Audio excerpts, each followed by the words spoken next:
September 15, 1916, 5:15 a.m. Flers Courcelette, Somme. The German sentry stopped mid-sentence, his binoculars focused on shapes emerging from the pre-dawn mist, massive, angular silhouettes crawling across no man's land at walking pace, their steel hulls reflecting the first light. He grabbed the field telephone, his voice climbing an octave as he tried to explain what he was seeing to the officer at regimental headquarters. "A fleet of fortresses on wheels," he stammered, "metal monsters that bullets cannot stop."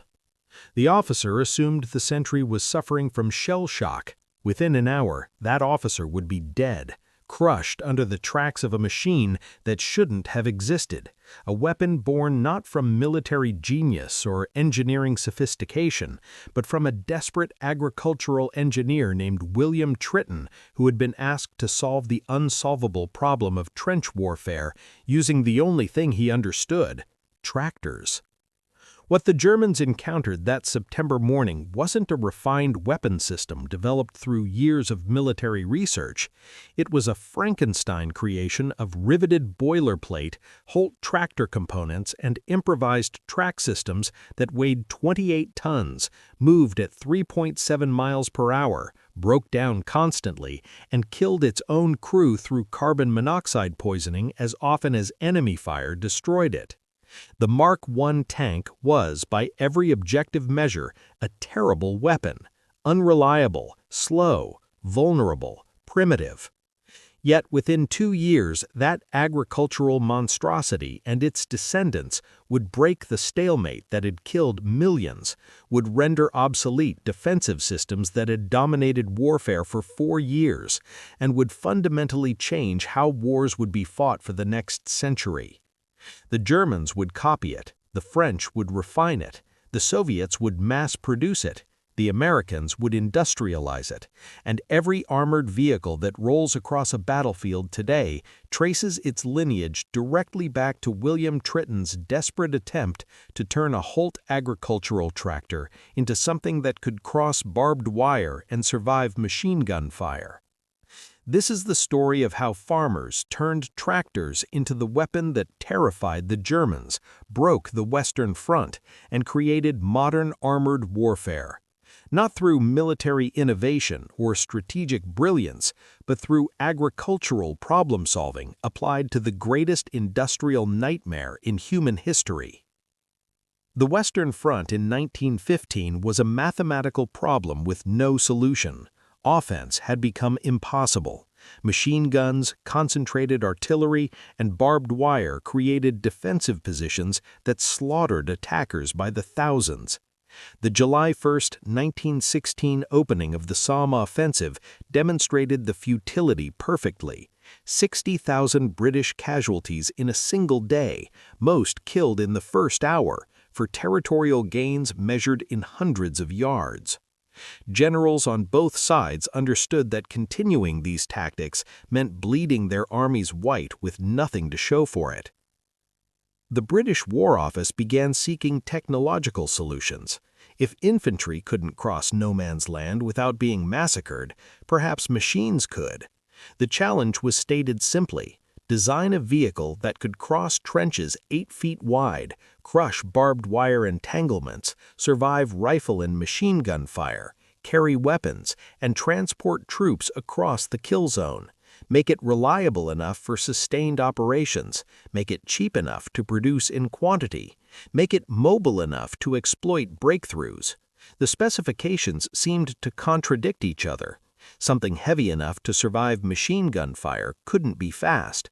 Something mobile couldn't carry significant armor. Something that could cross trenches couldn't be reliable. Every conventional engineering approach failed. Then Lieutenant Colonel Ernest Swinton, a Royal Engineers officer who had been observing American Holt tractors used by British artillery units, proposed an unconventional approach. Agricultural tractors were designed to cross soft, muddy terrain that would immobilize wheeled vehicles. They used continuous tracks that distributed weight and maintained traction. They were powered by robust engines designed for sustained work under harsh conditions. What if someone built an armored box on tractor tracks? The idea was ridiculed by military experts. Tractors were slow, noisy agricultural implements. Armor would make them slower. They would be death traps, unable to maneuver, easy targets for artillery. The whole concept violated military doctrine that emphasized mobility and shock action. But conventional approaches had failed. In February 1915, with nothing else offering hope, the Admiralty Land Ships Committee was formed to investigate whether armored tractors could work. The committee approached William Tritton, managing director of William Foster and Company, a Lincoln-based agricultural machinery manufacturer. Foster produced everything from steam traction engines to threshing machines, industrial farming equipment that had nothing to do with warfare. Tritton had never designed military equipment. He knew nothing about armor, ballistics, or battlefield tactics. He understood tractors, steel fabrication, and mechanical reliability. These skills, it turned out, were exactly what the impossible project needed. Tritton partnered with Walter Gordon Wilson, a Royal Naval officer and automotive engineer, who had been experimenting with tracked vehicle designs. Together, they began solving the problem piece by piece using agricultural engineering principles. The tracks would be based on Holt tractor components, but scaled up to carry military loads. The hull would be fabricated from boilerplate, steel sheets used in steam engine construction, thick enough to stop rifle bullets and available from industrial suppliers. The shape would be dictated by trench-crossing geometry, long rhomboidal profile with tracks running around the entire hull to maximize trench-spanning capability. The prototype, nicknamed Little Willie, was completed in September 1915. It was a box-shaped vehicle on tracks that could barely move under its own weight and couldn't cross trenches wider than 4 feet. It was a complete failure that proved the concept might be possible if everything was redesigned. The second prototype, Mother, completed in January 1916, incorporated radical changes. The tracks were extended around the entire hull, creating the distinctive rhomboid shape. Sponsons, armored projections, were added to the sides to mount weapons. The track plates were redesigned with raised cleats for better grip. The hull was lengthened to span 8-foot trenches. Mother first ran on January 16, 1916. It crossed trenches, climbed steep slopes, crushed barbed wire, and survived rifle fire during tests. It was also unreliable, uncomfortable, and extremely difficult to operate. The crew of 8, commander, driver, 2 gearsmen, and 4 gunners, worked in a steel box heated to over 100 degrees Fahrenheit by the engine, filled with carbon monoxide fumes, and deafeningly loud. Communication between crew members was impossible without shouting directly into each other's ears. The driver controlled only the throttle and primary direction. The 2 gearsmen operated separate gearboxes for each track, turning the vehicle by altering track speeds. Driving it required 3 men in constant coordination, an arrangement so awkward that steering properly in combat was nearly impossible. But it worked. Barely, inadequately, with dozens of compromises, but it worked. On February 2, 1916, Winston Churchill and other War Office officials watched Mother demonstrate trench crossing. The order was placed immediately: 100 tanks, designated Mark I, to be delivered before the next major offensive. William Foster & Co. had 4 months to transform a hand-built prototype into a production vehicle manufactured at scale. They had never built anything remotely like it. Nobody had. The name tank emerged during production as security cover. The vehicles were described in manufacturing documents as water carriers, tanks for Mesopotamia, disguising their actual purpose. The name stuck. Workers building them didn't know they were creating weapons until the first completed vehicles were tested with armor and guns installed. The secrecy was so thorough that even the crews who would operate them weren't told what they were training for until weeks before deployment. The first Mark I tanks arrived in France in August 1916. They were distributed to the Heavy Section Machine Gun Corps, a unit created specifically to operate them. The crews, recruited primarily from motor transport companies, received minimal training. Many had never seen the inside of a tank until days before combat. Mechanical reliability was so poor that of the 49 tanks dispatched for the September 15th offensive, only 32 made it to the starting line. The others broke down during the approach march. At 5:15 a.m. on September 15, 1916, 32 Mark I tanks rolled into action at Flers-Courcelette. German forces entrenched behind wire and machine gun positions that had stopped previous British attacks cold suddenly faced armored vehicles that couldn't be stopped by rifle or machine gun fire. The psychological impact was immediate and devastating. German soldiers had been trained to defeat infantry attacks with concentrated fire. The tanks simply absorbed the bullets and kept advancing. Lieutenant Ernst von Swertfeger, commanding a machine gun section near Flers, described watching the first tank approach. A massive steel box on tracks emerged from the smoke, bullets sparking off its armor like rain on a tin roof. My gun had stopped 50 British attacks in the past month. The tank crossed our trench and continued as if we didn't exist. My men fled. I followed them. What else could we do? The September 15th attack captured more ground in 6 hours than the previous 2 months of fighting had achieved. The tanks crushed wire, crossed trenches, and suppressed German positions that infantry couldn't approach. But the success was limited by the tanks' extreme unreliability. Of the 32 that started, only 9 made it to their final objectives. The others broke down, became ditched in craters, or were abandoned after mechanical failure. Combat effectiveness was secondary to simply making them move consistently. The crews suffered catastrophically. The carbon monoxide poisoning was so severe that crews could only function for about 30 minutes before becoming incapacitated. The heat inside reached 120 degrees Fahrenheit. German bullets that didn't penetrate the armor created a splash, molten lead fragments that sprayed inside the crew compartment when bullets struck the outside. Crews wore chainmail masks to protect their faces from splash, making them look like medieval knights. The irony was not lost on anyone. The most modern weapon on the battlefield required armor technology from the 13th century to keep its operators alive. German response to tanks was confused and contradictory. High Command initially dismissed them as a British gimmick, primitive machines that would prove useless in sustained combat. But frontline troops who had faced tanks reported something different, that defensive positions built to stop infantry were helpless against armored vehicles. Machine guns, the weapon that had dominated the Western Front for 2 years, couldn't stop tanks. Barbed wire, which had channeled and slowed every British attack, was crushed flat. Trenches, which had been impassable obstacles, were crossed.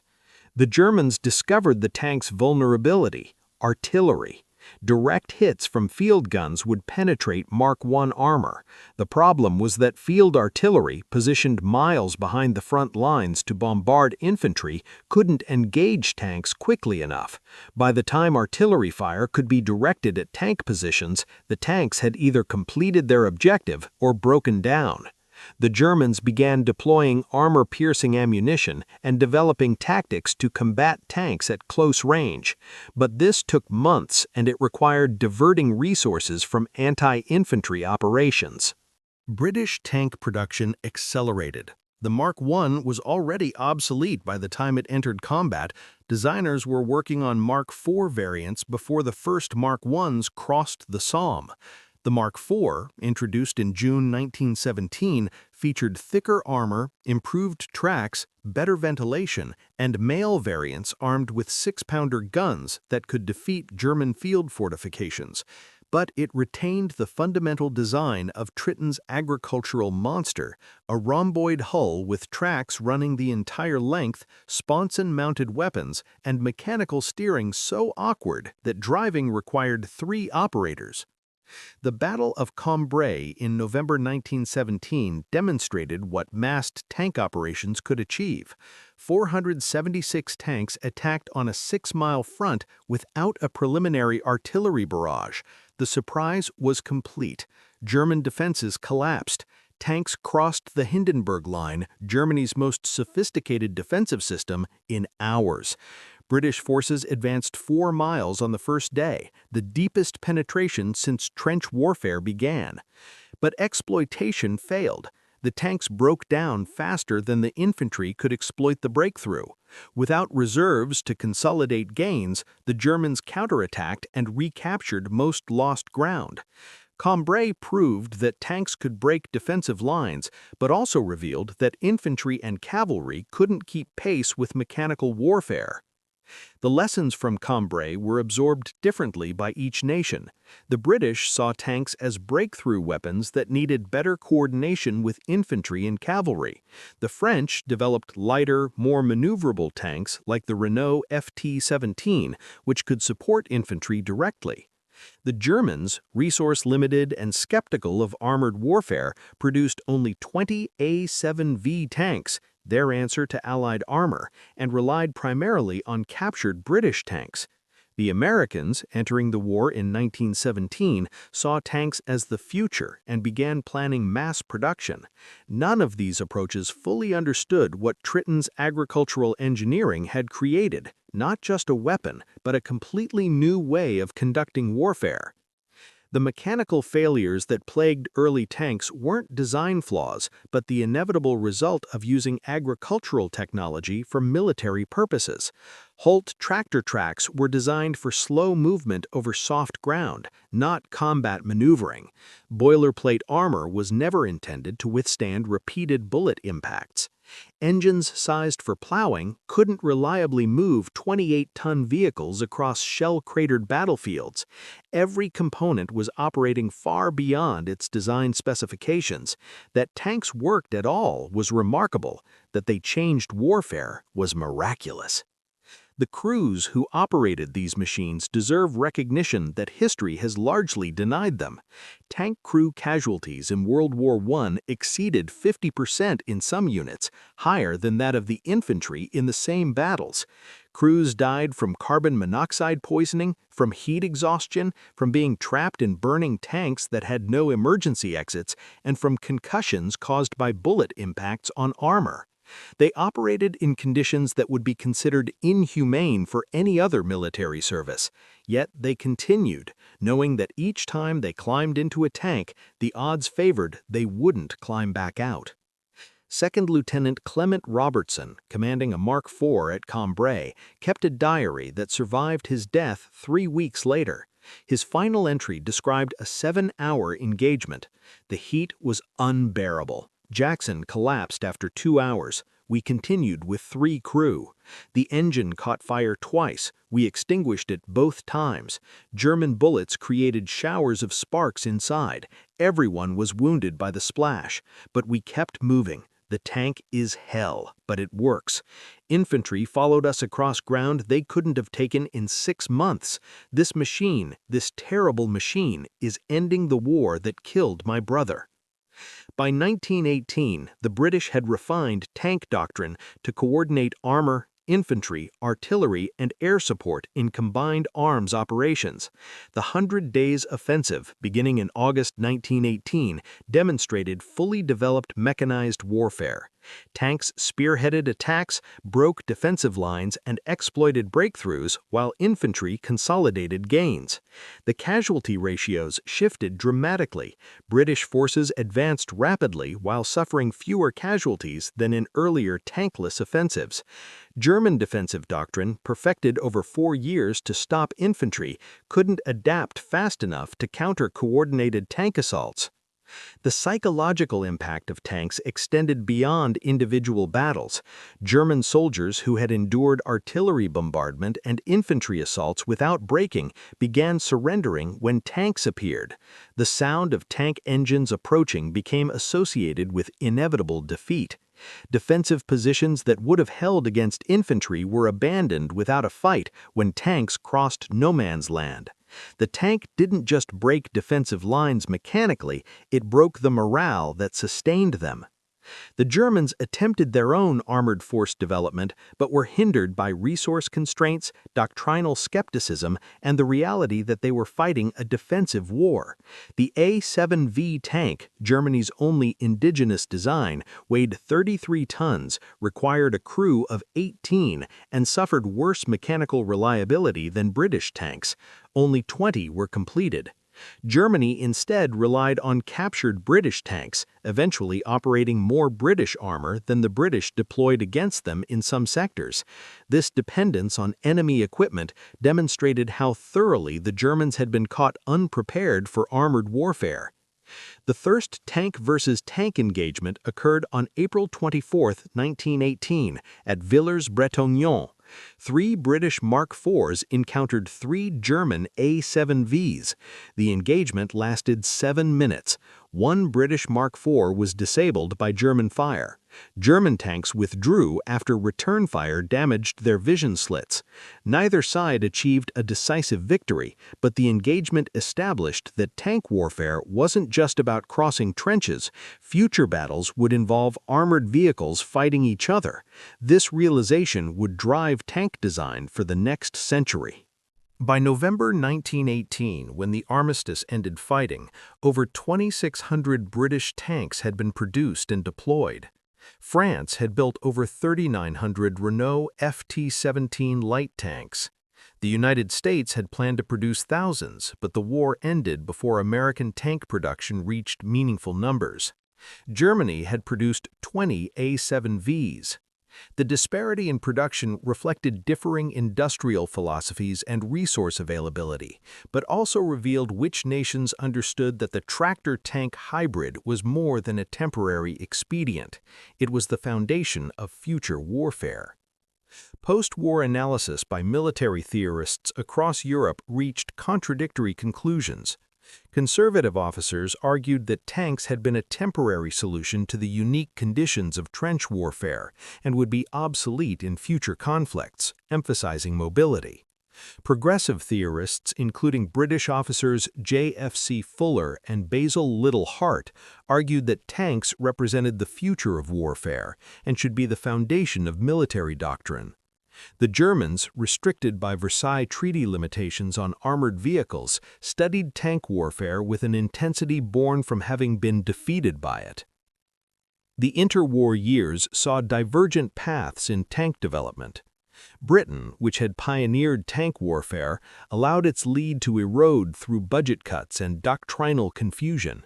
France developed impressive armor like the Char B-1, but integrated it poorly into defensive doctrine. The Soviet Union, recognizing tanks' revolutionary potential, pursued mass production and developed operational theories for deep armored penetrations. Germany, forbidden from producing tanks by treaty, secretly developed designs in the Soviet Union and prepared a doctrine for armored warfare that would be called Blitzkrieg.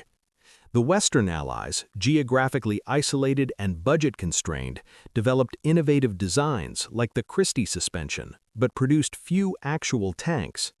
When World War II began in September 1939, tank warfare had evolved far beyond Tritton's agricultural experiments.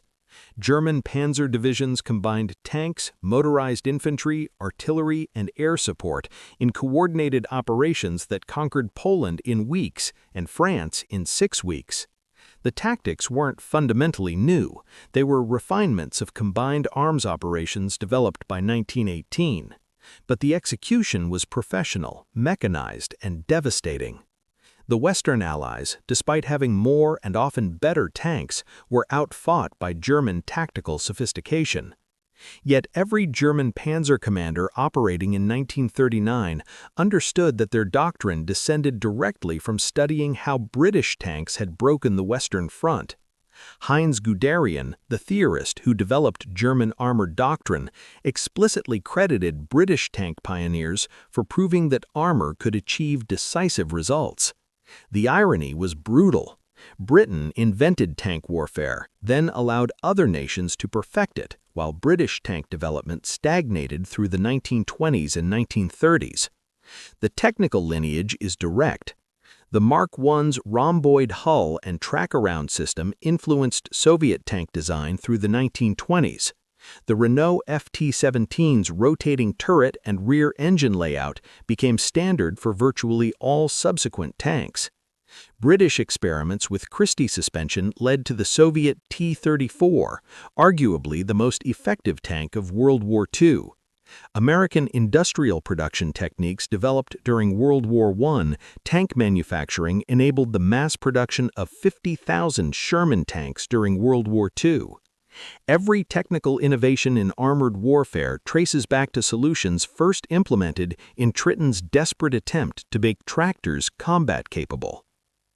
The human cost of developing tank warfare is often overlooked in discussions focused on technical achievement.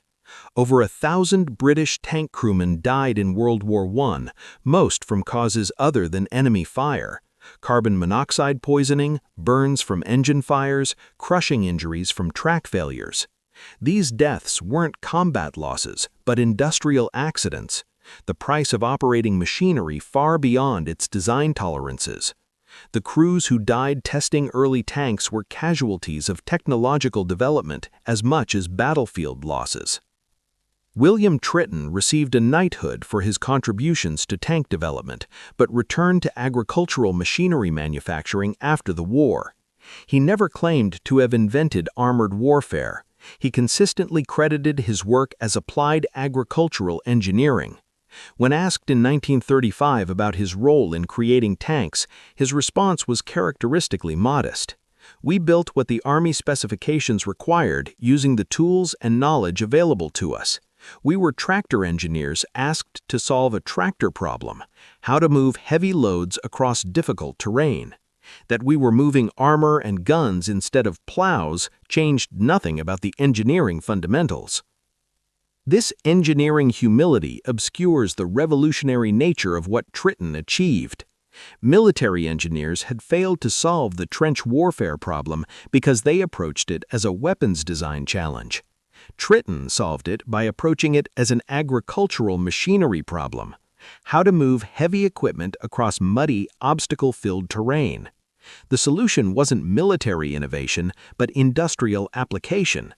The tank succeeded because it was designed using civilian engineering principles applied to military requirements, not because military doctrine had evolved to accommodate mechanized warfare. The Mark I tank weighed 28 tons, moved at 3.7 miles per hour, and broke down after traveling an average of 20 miles. By comparison, a 2025 M1 Abrams tank weighs 60 tons, travels at 42 miles per hour, and is rated for 265 miles between major maintenance. The technical evolution is enormous, but the fundamental concept, an armored vehicle on tracks carrying weapons across hostile terrain, remains unchanged from what Tritton and Wilson created in 1916. Modern tanks are direct descendants of the agricultural tractor-based contraption that terrified Germans at Flers Courcelette. At the Tank Museum in Bovington, England, sits one of the few remaining Mark I tanks. Visitors examine it with confusion. The design seems primitive, almost comical. The rhomboid shape appears ungainly. The side-mounted sponsons look vulnerable. The entire concept seems obsolete. Museum guides explain that this primitive vehicle revolutionized warfare. Most visitors struggle to understand how something so crude changed military history. The disconnect between the tank's primitive appearance and its revolutionary impact highlights how technological revolutions often emerge from unexpected sources. The death ray that Tesla promised never worked. The exotic physics that seemed revolutionary proved impractical. But the tractor tank, built by agricultural engineers using boilerplate and scaled-up farm equipment, changed warfare permanently. Not through sophisticated science, but through the practical application of existing technology to a military problem. The revolution wasn't in the innovation. Tracks, armor, and weapons all existed before 1916. The revolution was in combining them in a configuration that solved a problem military experts had deemed unsolvable. German soldiers who faced tanks in 1916 were confronted with a weapon that violated their understanding of warfare. Machine guns had made infantry attacks obsolete. Tanks made machine guns obsolete. Artillery had made fortifications death traps. Tanks made fortifications irrelevant. The entire defensive doctrine that had dominated the Western Front collapsed when confronted with armored vehicles that simply ignored the weapons and obstacles that had stopped every previous attack. The psychological shock was as important as the tactical impact.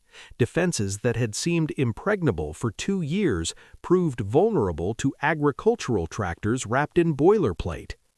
The transformation from agricultural machinery to military dominance took less than 3 years. In February 1915, the tank didn't exist except as a theoretical proposal that military experts dismissed. By November 1918, over 6,500 tanks had been produced by Allied nations, and armored warfare doctrine had developed to the point where tanks, infantry, artillery, and air support operated in coordinated combined arms operations. This rate of technological and doctrinal evolution was unprecedented. No other weapon system in World War I developed so rapidly from concept to decisive battlefield application. The Mark I tank that crossed no man's land on September 15, 1916, was obsolete before it entered combat, but it proved the concept.